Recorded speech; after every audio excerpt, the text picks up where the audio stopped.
the theme of our final closing segments here revolves around the subject of redaction, privacy, controlling information. Recently, as you may very well be aware, the federal government, the Department of Justice, released the Mueller Report. In the world of PDF documents, so I guess the world of documents was a fairly significant event. I knew it would be a PDF when it would be released. I didn't doubt it. I'm pretty sure they wouldn't ship a Word file. I was relatively convinced it wouldn't be a bunch of tips. And I felt confident that they would not take that PDF or paper or whatever and then retype it into HTML and post it on the website with a little CSS to make it look like that document. I didn't think they would do that. So I have just a very few brief slides for you here about the Mueller Report. There's just a few thoughts that I have or I have had as I wrote these couple of different articles about it, about why this is such a content management fail for history books. I don't really offer too many solutions for you, but hopefully point to some pointers as to the way forward here. So, as you may or may not know, the U.S. Department of Justice, they at least call themselves one of the world's premier law enforcement agencies. Certainly in the United States, that's true. So these people should understand the provenance of documents, right?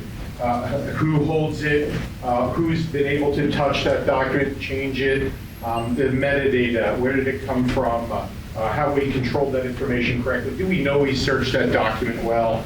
Because the Mueller Report offered a kind of an opportunity to discover whether or not how well they do it, how good of a job they do with that. So special counsel, as you know, was appointed to investigate Russian interference in the U.S. presidential election.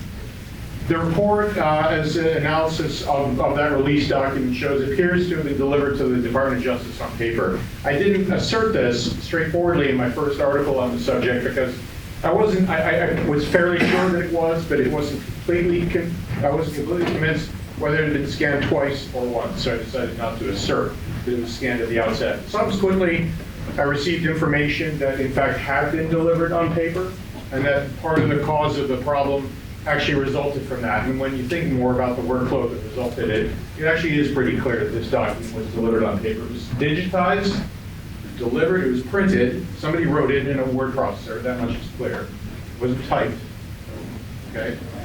It was digitized, scanned, and then redacted, and the redacted document was printed and then scanned again.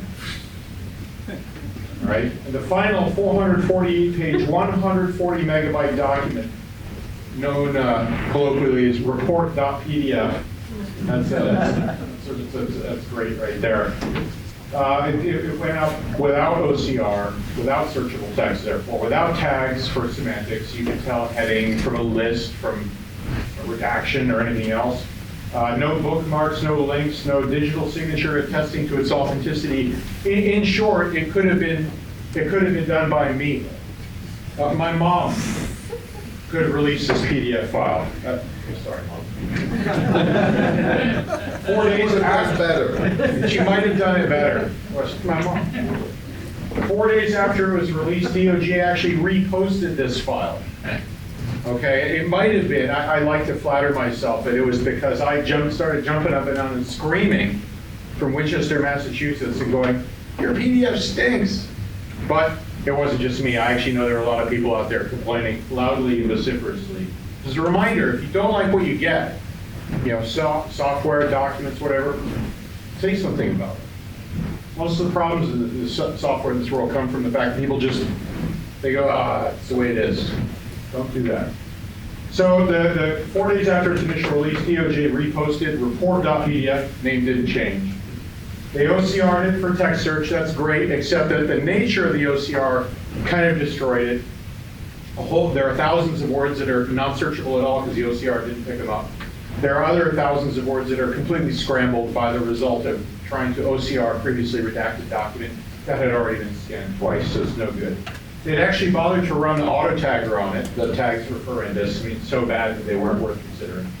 They had succeeded in adding 11 bookmarks to the very top level sections of the document. I think honestly 11 bookmarks in a document of 440 pages constitutes a tease and nothing else. And so I was unimpressed. But they did add comprehensive metadata extraordinary.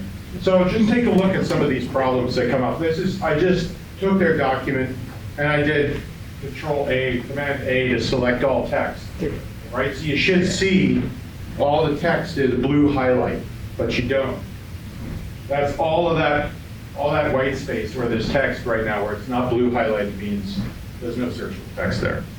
Now this is just one OCR tool, whatever OCR tool they happen to run.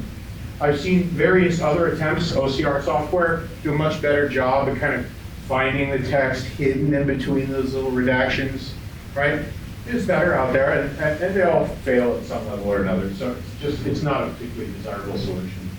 So we've got missing, that's unsearchable and scrambled text, and any other OCR software is going to have different results, so what's reliable in that context, right? There are no links, so all these references in this document, in this historic document, a document that cost, I will remind you, over $30 million to produce this one document. Okay, they're paying the lawyers and other people who did all this investigatory work and so on. But at the end of the day, the result is this $30 million document. It's not even linked to any sources, and it's a scan. It looks like hell. So there's no links. The redaction purpose got included in the OCR, because when you OCR something and there's text on the page, the engine doesn't know any better. So there's a whole lot of cases. If you searched for harm to ongoing matter, I mean that hit's going to score really big in this document. If you're weighting your search in terms of you find ongoing is a big deal in this document, right? And what else? So the page numbers, though, they were searchable and they're tagged. Never mind that there's nobody wants to search a page number. Never mind that it shouldn't be tagged in the first place, right? It's just markup on the page, tell you what page you're on. There are other ways to represent page numbers in PDF context. So had they done it right, the special counsel could have created a tagged PDF up front with links to external resources. They could have attached or linked to the source materials right in their document. They could have signed that document when it left their custody to demonstrate that they understood, they knew what their original was. The report could have been annotated and redacted without being scanned. Yeah.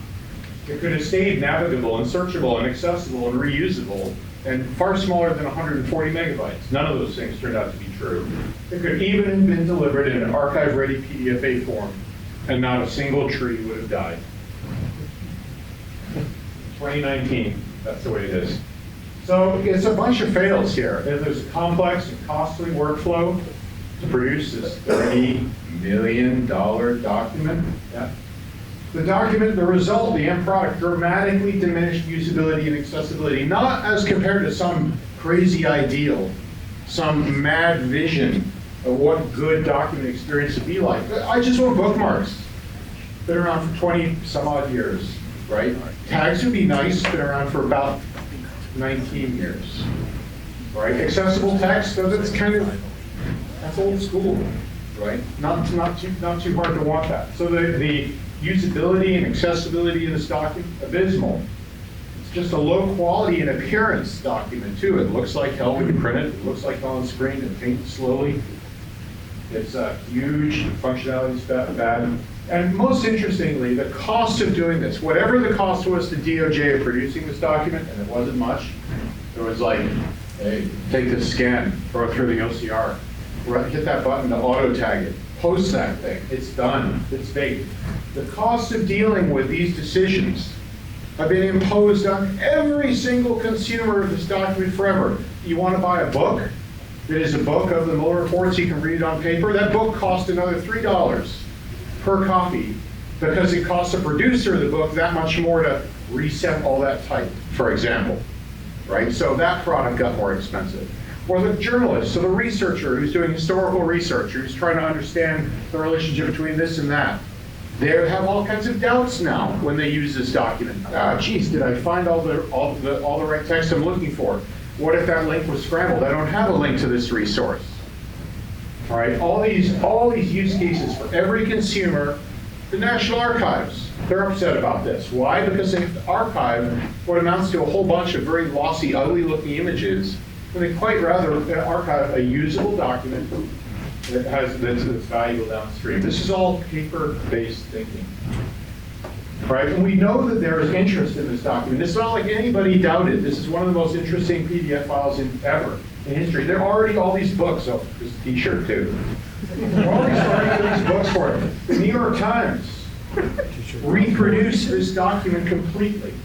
Okay, that's not the Department of Justice's redaction marks there. The New York Times actually reset this entire document and then made all these cute little redaction marks to pretend that they had kind of redacted something which is sort of a reproduction. They didn't get all the line breaks right. They didn't really try, but it still took them 22 people, 7 days, about 6 or 7 days, I forget, to produce this exotic, searchable, and by the way, extremely clunky. It will crash your browser unless you've got gobs of resources to throw at loading the New York Times implementation of the Mueller Report in HTML in 2019. So why did the special counsel deliver paper and not a digitally signed PDF? Why didn't the Department of Justice, having received that paper, call up Bob Mueller and say, Bob, would you mind emailing over a PDF? Would you mind doing that? Why doesn't the department have better procedures for handling and releasing high-profile documents? There's no more high-profile document than the Mueller Report in the last, I don't know how many years. Why did they print it and then scan it again? Right? What are the root causes of paper-based thinking, and how will we get to digital thinking, including on our redaction and other workflows? And that is my segue into the next panel session. And we're going to be talking about privacy, GDPR, document technology. And who are my panelists? You know who you are. Come on up, and we'll get this little segment started. Thank you, everyone.